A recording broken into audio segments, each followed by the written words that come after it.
Hi, everyone, and welcome to our final Guidebook meets of the year. So, depending where you're joining us from, good morning or good afternoon. And yeah, we really appreciate you coming in and yeah, spending a little bit of time with us. So, I'm the community and event manager here, and yeah, really enjoy these conversations that we have with our customers here at Guidebook. And I'm especially looking forward to today's as it's something that I'm personally quite passionate about. And I have spent a lot of time hearing other people talking about this recently, whether that's on LinkedIn, in podcasts. And I think it's really a poignant moment for a lot of event planners because we're all thinking about community a lot more and the power of building community and especially the role that events play. And as someone who's been in sort of event and community management for a very long time, I'm excited that events are kind of being seen as seen more than just a moment in time. So today we're joined by Susan Broadbent, the Senior Director of Communications at Kennedy Jenks. And Susan, thank you for joining us today. Yeah, it's my pleasure. Thanks for having me. And yeah, as I mentioned, really excited to talk to you specifically about how events can foster a sense of community and togetherness, and specifically in this context within your organization. So yeah, keen to jump right in and start a little bit about, the experience of organizing your events and get a bit of context there before we dive into a little bit more of the power of community. So I know you've used Guidebook at several different companies, each with its own event culture, but how does that kind of shape the way you approach internal events at Kennedy Jenks specifically? Yeah, so I've primarily used Guidebook for internal events. So it's people that in some cases, like they already know each other, they have relationships. The companies I have typically worked for in my career are in the architectural, engineering, and construction space. So we are, a bit of a niche space with a lot of people who have very technical backgrounds. So events aren't always something that people are super comfortable going to or being at. So I find Guidebook is really helpful there. But we want staff to, experience the event. There's this digital component that comes with it, and Guidebook makes it really easy for people to have everything at their fingertips. We've used it to distribute everything from hotel confirmation numbers, like nitty gritty individual information, to critical safety information that people might need for the event, and also leveraging all those great tools to build community all along the way. So it meets a lot of different needs for a lot of different people. Of course, we always put the agenda in there. That's probably the biggest driver. Everyone says, well, how do I know what's going on? Well, you've got to download the app. Like that's your first step. And this app opens this portal to all of this information. The Wi-Fi password, right? You want Wi-Fi in the event space, you've got to have the app. Download it, get in there. All the answers to your questions are there. So we go into the planning process knowing that a lot of the information that we're sharing with people ahead of time or along the way, it's going to end up in the app eventually. And that, certainly helps us on this path to like all roads lead to Guidebook. And we really push people in there. Yeah, that's amazing. And I'm keen to also, as we mentioned, you're looking at this through the lens of running internal events, and there's so much crossover through all types of events. So just, those who are joining us today are just keen to see in the chat if, what types of event are you organizing? Always just excited to see the types of projects that people are working on. But I know that when planning an internal event, what kind of elements are you prioritizing to create that relaxed, that special environment? Like, how do you set the right tone, especially when people do know one another? Okay, so it's like quite interesting. You'll want your event to feel different to the norm. So how do you set that tone? Well, we also want our events to go differently from the last one too. We don't want people who are going to these events year over year to feel like we're just doing the same thing. So we're always looking for different ways to change it up, make it more interesting. Not changing for change's sake, right? Obviously, we want to be smart about that. But I find, really the way that we start talking about the event sets that tone off, right? The way that we write our emails, the tone that we're using, the language that we're using, how we're talking about people one on one when they're asking questions. We want our enthusiasm and excitement to bleed through in everything that we're doing because people are going to be more excited to go. Like if they think it's going to be great and you believe it's going to be great, then then they're going to show up and be more engaged. They're going to be ready. They're going to be curious. And that's, part of this. We sometimes will use like a little more casual tone in our communications around events. Typically our events happen outside of working hours, maybe even partly over a weekend. So there is a bit of a different space that's already carved out for us where it's not your 9 to 5. We're not sitting in an office. We're in a different place. We're taking people out of their element, putting them all in one event space, and we're able to kind of have a different experience with that, that I think then does bleed back into the corporate culture, like once people are back at work. But we definitely lean more casual. I've been lucky to work with a lot of leaders who put a lot of trust into us in doing this.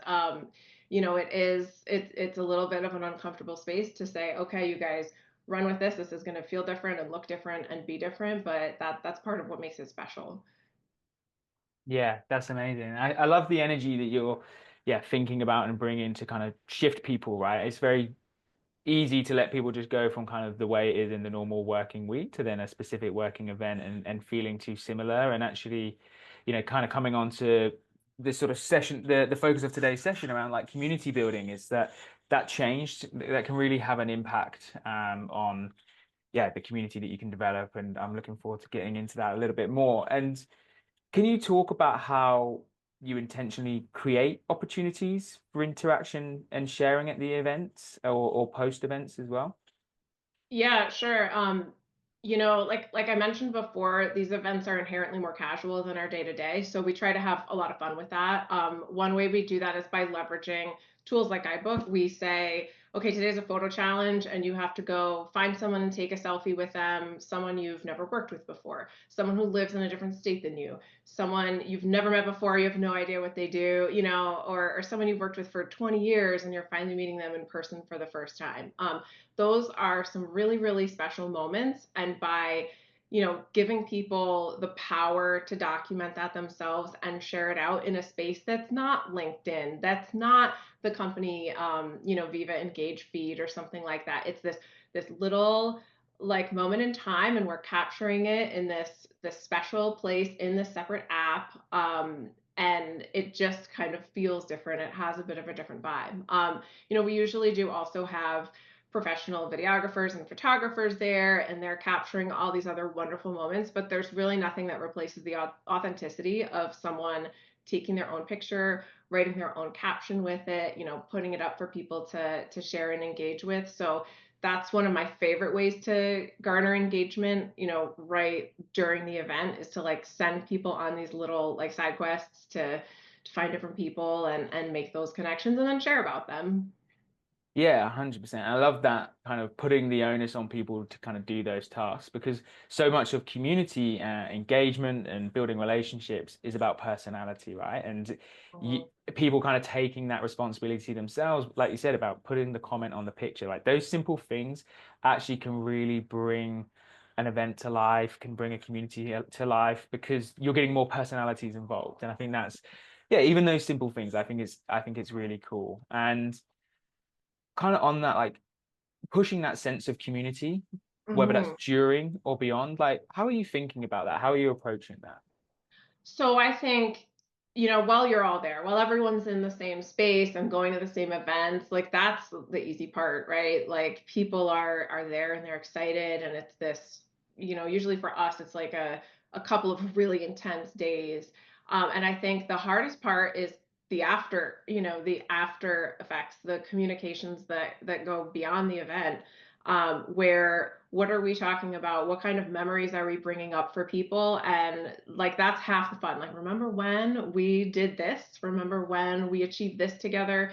And I think we see that in things on other social platforms, the like 1 year ago today, you were doing this. I know personally, my Apple photos, like they're always sending me these memories, and I'm like, wow, this is like, it's really emotional to like relive some of these things. And I think we can get the same kind of thing from that, but we really like use Guidebook to mine that content, because as the event team, as the planners, I'm sure everyone on this call like knows you're just not involved in all of the nitty gritty details that people are doing, right? There's so much happening. You're making sure the food's coming out. You're making sure everybody's mic'd up and ready to go on stage.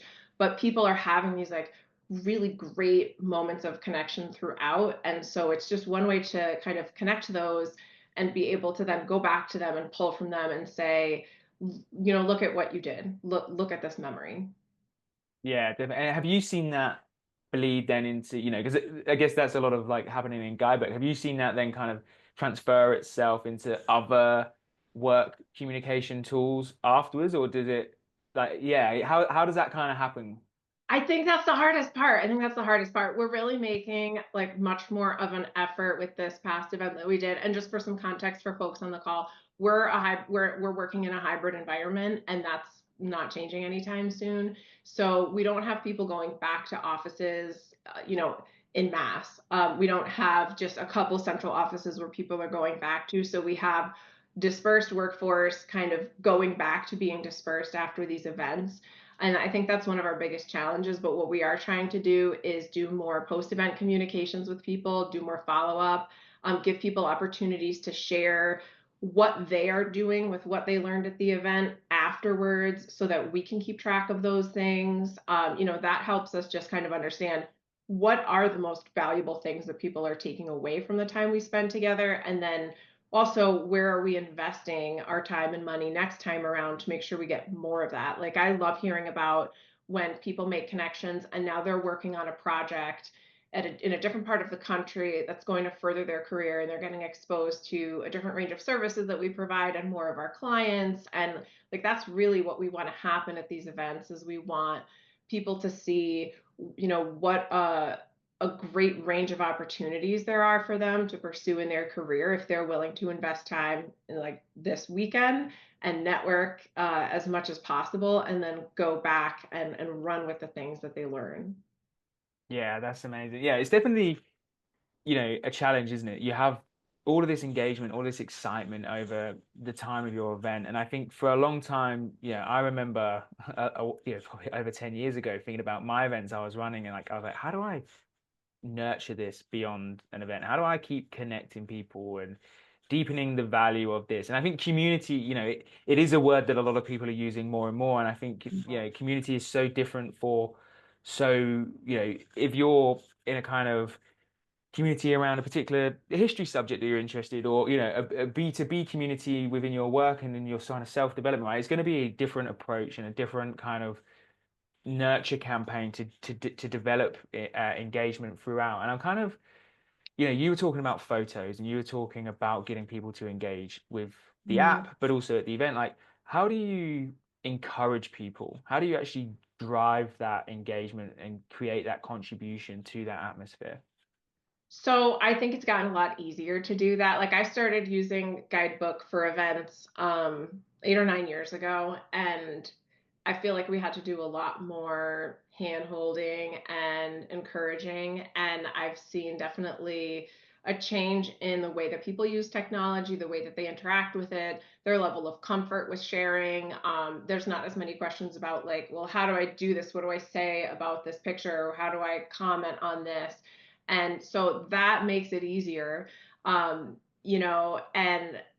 I think just you know, asking people to engage in different ways, get in there, find out the information, put some Easter eggs in there, and like have some fun with the way that people can interact with the information is probably one of the best ways we get engagement with the app. And I'm not even joking when I say like putting the Wi-Fi password in there. At our last event, I distinctly remember a conversation where someone said, "Hey, what's the Wi-Fi password?" And I said, "You've got to download the app, like get in Guidebook, it's in there. Like I'm not gonna handhold your way through this, right? You can get this information, but it's just another avenue to say they open it up, they're looking for the Wi-Fi, but they see all this other stuff happening too. So it intrigues them, what's next, what's going on in that other room that I'm not in, what's happening, after the event's over. We get people posting pictures of all the fun things they do after the day's done. And so it's that curiosity that I think keeps people coming back. Yeah, and that's a really good point around kind of the post-event touch points. And do you Mhm. use them like how are people kind of sharing in the memories that people have uploaded? Like, how are you keeping that excitement going? Is it just on you? Is it on a team of people? Like, how do you kind of plan and build strategy for that? So we're a couple months out from our latest event, and now we've got a whole pack of information we're releasing in terms of here's the professional event video, right? We're going to be doing a social media push around this and working it into our recruiting materials. So we're trying to just keep the excitement going and not necessarily like sending everything out at once, right? There's this kind of measured like pace that we want to go with sharing the information out, reminding people we're using this as an opportunity, like a touch point to remind people, hey, it's been a couple of months. You haven't heard from us in about a month on this because we did do some follow up. Check out this video, right? Like relive this adventure, and come back to it. So being able to gather that stuff in Guidebook really does help remind people and have something to pull back to go back to. Yeah, no, that's great. And do you like we sort of spoke about that kind of one time moment in time experience, and we're talking a lot about, especially in your kind of internal events, we're talking a lot about connection and people feeling connected afterwards and keeping that alive.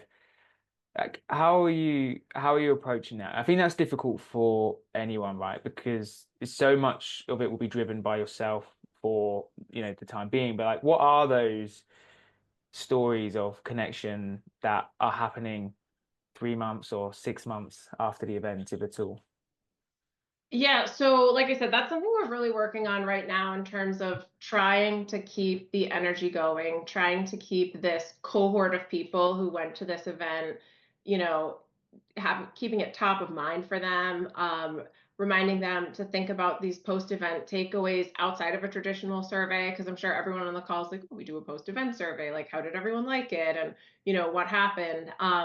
But we really want to know like who you connected with and why and what happened, and we want to keep that narrative going because the end of the event doesn't have to be the end of the story. And for us, we do these events every 18 to 24 months. So we've got to keep everybody's interest in the past event alive enough to get to the excitement of the next event, right? And I think, as we look forward and planning for our next one, what I'd like to do is really harness the energy of people who went to the event this year who may not be going to the next one, they for whatever reason, but use them as ambassadors to really talk about why it's exciting. So it's not just my team that's out there talking about how great it is or our leadership team talking about it, but we really get that excitement from within the business and within the attendee core. And I think that's something that could go across to external events too, not just for company led events. Tapping into the people and turning them into your spokespeople in a way. And I think most people are happy to do that. Yeah, amazing. I'm going to quickly just pause there. I just want to apologize. I've just had a thank you, Dana, for letting me know the chat is disabled. So apologies for that, as I've put a message in the chat, trying to drive engagement, and then I'm going to just say that the Q&A though is open. So if you do have questions, do use the Q&A functionality, or if you want to share any insights or anything like that, yeah, please put them in the Q&A section. And again, thanks Dana for letting me know that the chat wasn't working. And so I just kind of want to come back to that notion of sharing memories and photos, and really like, does that help create a sense of FOMO for those that couldn't attend, or like does that help add to the energy within the company? Absolutely, I think so. And for me, being able to pull those things out right after the event and share them out with people and say, here is a library of everything that you shared in Guidebook and your colleagues shared in Guidebook is it's just a really nice immediate way to say this happened. And we even pull those pictures out during the event and put them up on screens throughout the event space so that during lunch you're seeing pictures from the morning and the next day you're seeing pictures from the whole previous day. And it's just a nice way to again reinforce visually without having to even say anything that people are connecting, people are having a good time. It just helps keep that top of mind for people. We certainly don't want anyone to feel left out, right? We don't want anyone to feel like they haven't been able to join in, but it does give them a sense of what does it look like, right? Maybe I didn't put in my application to go this year because I had no idea what it was, right? But all of this content that first lives in the app and then we give it a second life somewhere else helps people understand what actually is this whole thing. They might be new to the company. I know we have a lot of people when we're talking to them in the recruiting process, this event is referenced as something that it's like a must, a must do, kind of thing. So there's a lot of different perspectives that we can take, and it's not just you missed out, you couldn't attend, but it makes people want to attend the next time too. So having it all in kind of one package is really quite helpful. Yeah, I love that you're sharing pictures in real time, essentially. I think that's such a, I mean, just firstly to incentivize people to take more pictures, right? When you're actually seeing them coming to life on screens, like, yeah, I think that's such a cool idea that you're doing. And does this kind of like help make a lasting impact on the company's culture? I mean, there's so much great stuff happening. Like, what impact does it have? Well, the event in and of itself, it's a technical excellence conference, so it's really focused on highlighting where we're doing cutting edge research, applying cutting edge technologies to solve, drinking water and wastewater problems, and around the country, and all of these really exciting things. And that can be difficult to convey when everybody is dispersed in a hybrid working environment. So getting everyone together, being able to talk about these things and capture them really helps solidify for people what it is we do, why we do it, who is inspiring them, and showcasing them in different ways. So, I do think it leaves people really energized, and it's a good reminder, every couple of years or every, however often we're doing this, it's one of the reasons why people love working here is because we have great people who are doing great work and we're able to showcase it and celebrate it and capture it in this really exciting way. But again, I think giving people the power to be the storytellers, the attendees have this tool in their hand. Everyone has their phone in their hand, like at all times anyway. So we might as well put everybody to work capturing different things, engaging, because you get a different perspective of the event. The communications team, the event team, we're always going to be talking about it and promoting it, but to hear about it and see it through someone else's literal lens is much more powerful than me being like, it's a really great event, you should come, you know? Yeah, definitely. And do you allow, like, do you use a lot of this stuff for any external messaging? Because I think it's great because you're building that sense of culture internally, but do you let it kind of be utilized on your company social media or anything like that to give your business a bit more character or personality? Yeah, absolutely. And I think the most engagement we get around that content is from a recruiting perspective. Mm. It's people want to know what it's like to work at insert the name of company, company X, Y, or Z. And we can point to something very concrete and say, this is what it's like to work there, right? This is what happens when we are all in the same room. And, these things also happen when we go back to our desks. This excitement, the research, the projects, the great clients, the connections, the feeling that you could ask anyone there any question that you want and they're going to get you an answer or give you the information you're looking for. Like those are some of the things that people find really inspiring. So I would say it's mostly from a recruiting perspective that people find that interesting, and they will come and they will ask, like, how do I go? I want to go. I heard about this event, someone told me I should look into it. So that's really cool to see that it kind of has this life of its own, and people come in knowing about it. So I love that. Yeah, that's amazing. That is showing an event doing really well, right? The fact that people know about it coming in and want to participate. They could, I mean, all of that thing we're talking about excitement, we're talking about energy. It's obviously coming through, which is brilliant. We've had a really good question come in. Oh. It kind of really links to where I wanted to go next in the conversation. So yeah, very timely. So the question was just like, what is the uptake on the tool? So does Mhm. a technical, potentially introverted audience engage with it?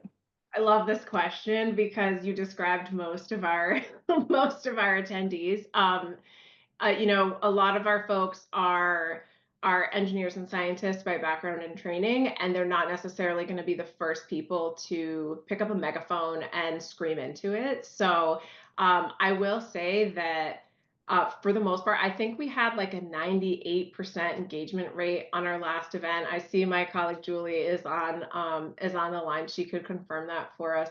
But we had a lot of people use it, and again, it's because we're pushing people in there, right? So if they're going to go in there and be kind of passive, that's okay with me because they're seeing these things real time. They're seeing the pictures on their feed, they're seeing them up on the screens, they're going in to get the information about whatever program is happening at that time.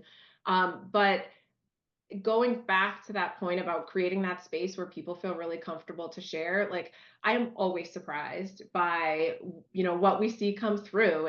You get someone that you just did not think was going to be sharing pictures, but they see other people doing it and it feels okay and it feels safe for them, and we don't force it, right? It's not like everyone has to upload their selfie with someone, but sometimes just seeing other people do it and go out of their comfort zone. I know our event team's always running around taking pictures and showing people that it's okay to be a little silly with things. So we just try to create like a very safe experience for people to share that. And it's not like we go and we post those pictures out on LinkedIn immediately. Like we could, but we generally don't because we are pretty sensitive. We want to make sure that like everyone's good with what we're sharing externally. So we're not we're very careful not to like abuse the fact that people let us into these little snippets of their life, whether it's this is what it looked like getting ready, or here's a selfie of everybody on the shuttle bus coming over from the airport,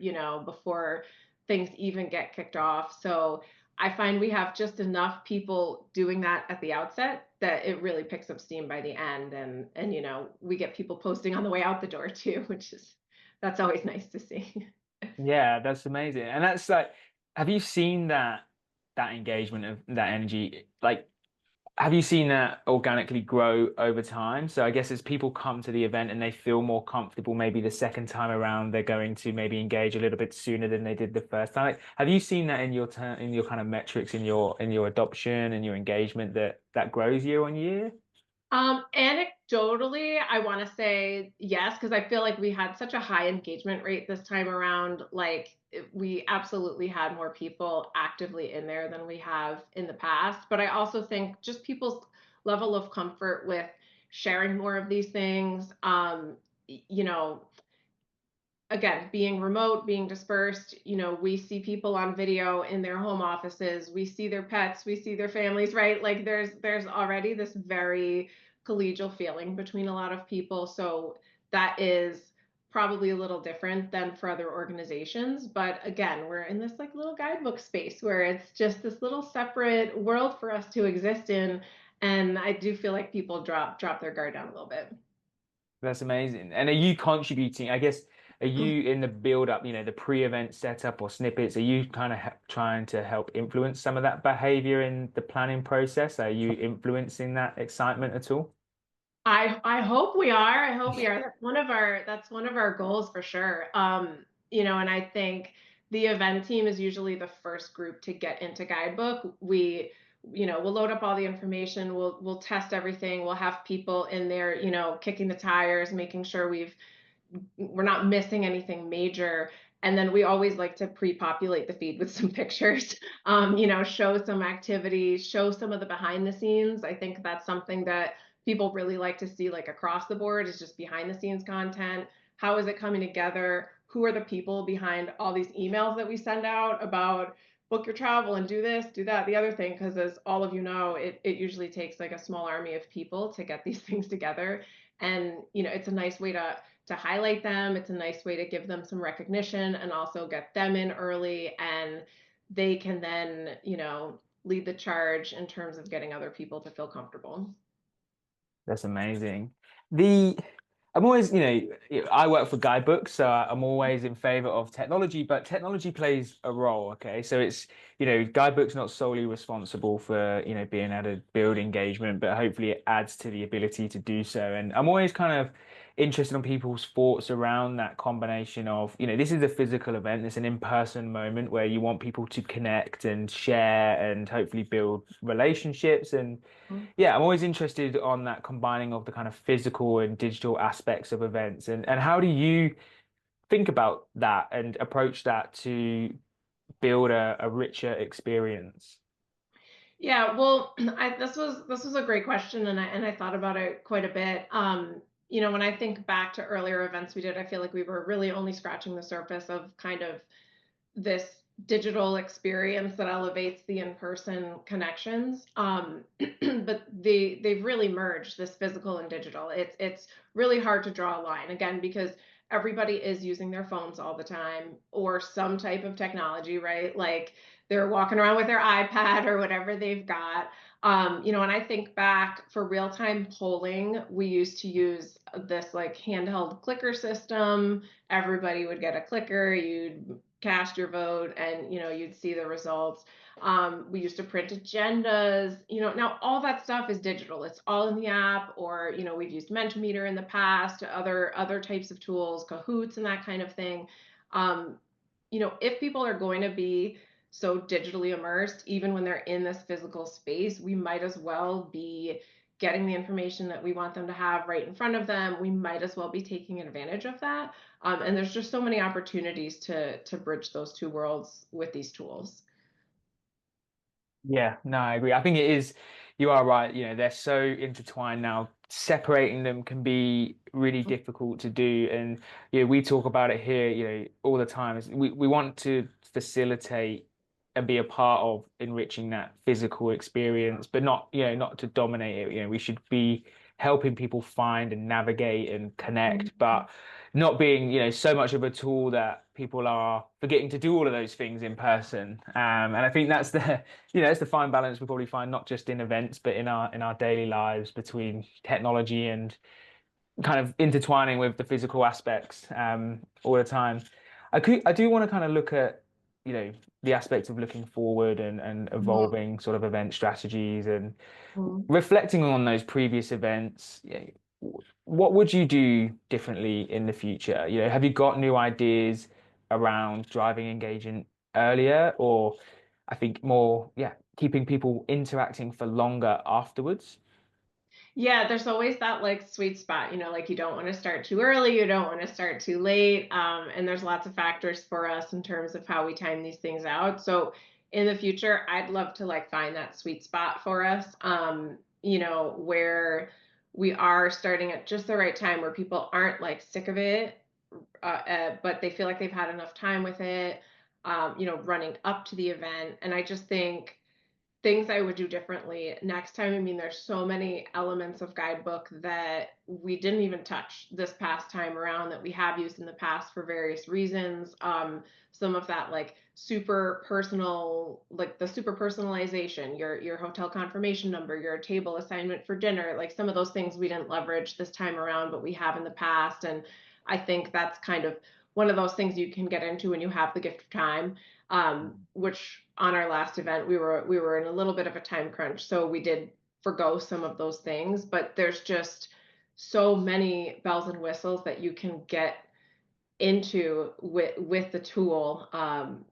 And that's really what I would focus on doing differently in the future is leveraging more of that, making it easier for the event team on the ground to execute what needs to be done, and put all those little details in there. Definitely. We had another good question come in around how long post event do you continue to use the tool before transitioning back to your daily channels? Like, what does that transition look like? Hi, Amy. It's actually pretty abrupt.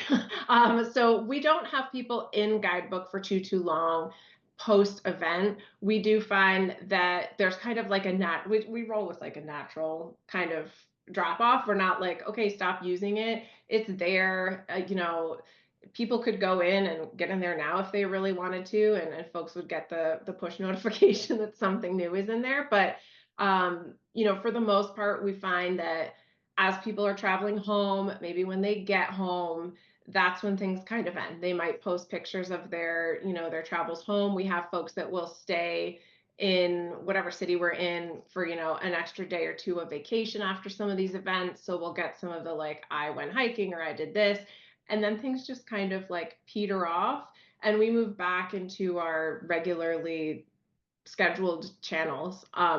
Also because we don't want to just be talking to that group anymore. Now the event's over and people are wondering how it went, what did it look like, what was it like. So we really kind of pull people back into reality, I guess.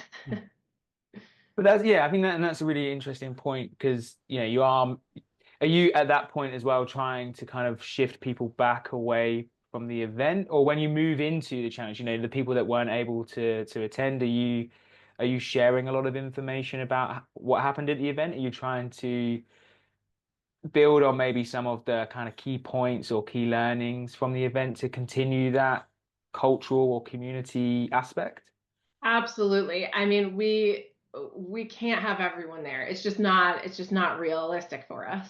So what we do try to do as soon as possible after the event is put everything in a centrally accessible place. We've been using Sway to do that on the Microsoft 365 platforms. We have asked all the presenters to give us their takeaways, if they recommended a book, if they recommended a podcast, what did you tell people in the room that they should do to learn more about this topic? We centralize all that information for people. We have photo albums in there of the pictures we've pulled from Guidebook. We add to it as we get, our headshots back, and as we get our pro event photos back, we make all that stuff available for people and remind them that it's there. And we've gotten some really, really great feedback about that. Just having everything in one place. We have copies of all the presentations. We have not done live streaming of the events as they're happening, of the presentations as they're happening. Bit of logistics, bit of we don't necessarily think people would spend their Saturdays and Sundays, listening to these in real time. But that is another thing we're looking into for the future in terms of how do we more fully capture this event in a really cost-effective way where people could benefit from it, over time. Yeah, no, I love that. And you mentioned earlier on as well, I think right at the start when we were talking about a few bits that, Mhm. you would hear of conversations or relationships that almost were formed at the event and then that allowed them to maybe work on a project together. Do you share those stories? Do you kind of opt to kind of as a way to maybe not just build excitement about the event, but more the benefits of the event? Like how do you kind of capture those, if at all, and share them internally? Yeah, so right now we're capturing them just in a Microsoft form. We're just asking people, we're reminding them periodically, don't forget, drop your our event is called TechX, so there are TechX takeaways. Drop those in so that we can share them out. I think this is just part of continuing to tell the story about not only why is KJ a great place to work, but also why is this event like so important to people, and why is it important to individuals, right? Like this is just such a great springboard for people to go to and further their career, that we absolutely want to keep sharing that stuff out. And like I mentioned before, like from an event planning perspective, it also selfishly helps us know, like, okay, where are people getting the most out of it, and let's give them more of that.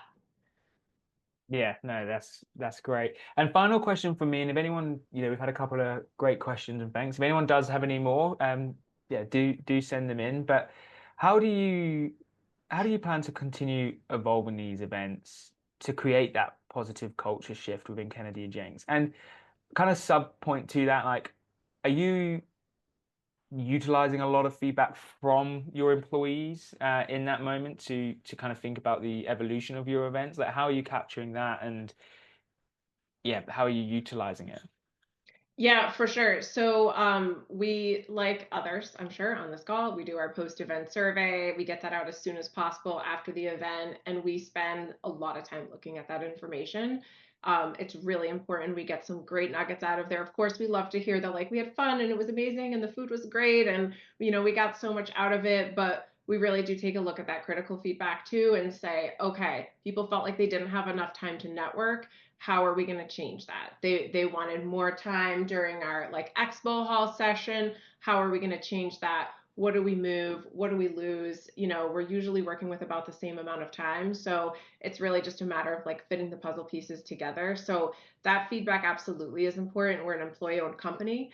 Our employees own the business. They are our shareholders. And so that feedback is just absolutely critical. And every bit of it we look at. Um, I think the next evolution of this event is to just get more people involved too. For the last couple of years, we've had a relatively small planning group, but as the event matures and the teams mature and our approach to it changes, we want more perspectives in there. We want other people to feel involved and feel that ownership over this is something I help plan. They become our internal influencers and getting people excited about it. They really have they have skin in the game. So that's I think our next step. I love that. And yeah, I think that's a really good point to end on. I don't see any other questions that have come in. So with that, I'll just say firstly, thank you so much, Suzanne, for joining us today, giving up some time to share a little bit about your events and what's going on. And I think you've given some great insights to anyone running any type of event, how you approach it, how you think about it, how you generate engagement pre, during, and after. I think that's we want events to be memorable, right? We want people to want to come back. So yeah, appreciate you taking some time to talk with us today. Yeah, it was my pleasure. Thank you so much for thinking of Kennedy Jenks and having us on. Thank you. And thanks to everyone for joining us today as well. I'll see you all soon. Bye.